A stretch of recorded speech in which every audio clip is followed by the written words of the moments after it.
I shouted, flying off with my broom.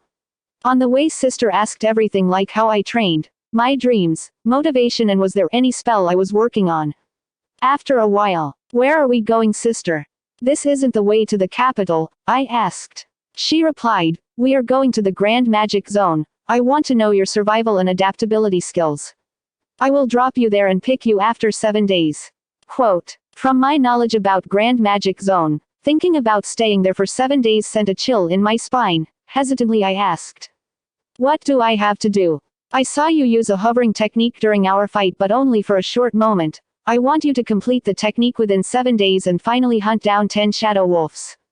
I know you aided the hunters in hunting meat for the village, so it should not be difficult for you." Quote. You have to survive on your own. I will be keeping an eye on you, so don't dare slack off. Not everyone can fly without using a support like broom, so developing the technique will help you in the future.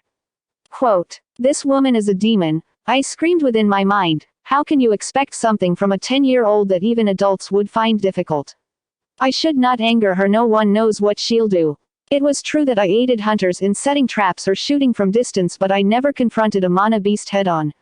Unlike my previous life, there was no strict restrictions on eating meat. Anyone could eat anything as long as it was not their own kind. As far as I know, Grand Magic Zone is dangerous region of different biomes like rainforest, lava rivers, underground magical beast habitats, etc. Acting as the border between the kingdom of Clover, Spade, Heart and Diamond. Here people often lose control of their magic and direction because of endless and chaotic ambient mana present here. It's a myth that this region did not exist before, but due to curse of a dryad this region formed as is now. Even captains don't go there recklessly, and she wants me to go there hunting. She's insane. No wonder the Vermilion siblings are such a best. There are two kinds of beast in this world: simple wild beasts and mana beasts, evolved from simple beasts. Mana beasts, as the name says, can use mana, and the dangerous fact is that if provided with more mana they evolve to a species completely made of mana. Physical attacks won't hurt them anymore. They can only be hurt by strong spells and advanced mana reinforcement. Shadow wolves are named after their speed and their inherent nature as wind. They usually hunt in packs, but sometimes lone wolves are made responsible for scouting and extra hunting. Hope I complete the hovering technique quickly. I will be convenient for hunting. I was dropped off at the entrance of the Grand Magic Zone and found myself among trees as far I could see, with sounds of birds and insects. Fortunately, the natural mana is less chaotic here. I have decided not to cross the middle of the region. The danger is too high there. I have to be cautious all the time not to encounter any high-level beast which migrated from the middle zone. I don't have to worry about innermost region beasts, as they don't usually leave their place. I even head here where natural teleportation portals formed due to clash of mana within this region. Today I will only focus on upgrading my core to orange stage and finding shelter. The hunt and technique improvement can come tomorrow. After lot of practice and trying to copy Sister Lily's ability to heal, I could cast minor healing spell. I walked for a few distance and found a relative safe place for meditation, a tree with dense branches to hide my figure. This was just the entrance, so no predators should be found here.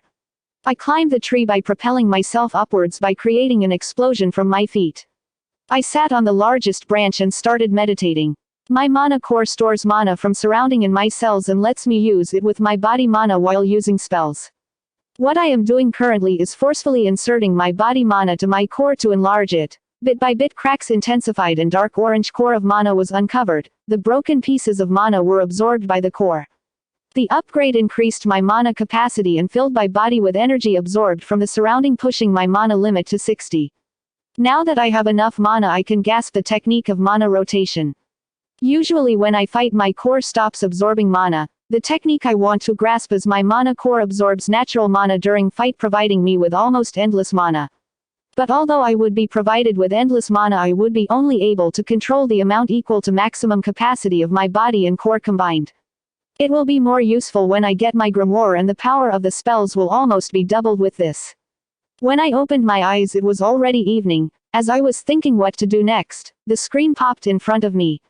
Equals equals equals equals equals equals equals equals equals equals equals equals equals equals equals equals equals equals equals equals. All conditions met. Have. Create more than 3 attack spells. More than 30 body points. 60 mana points. Reward.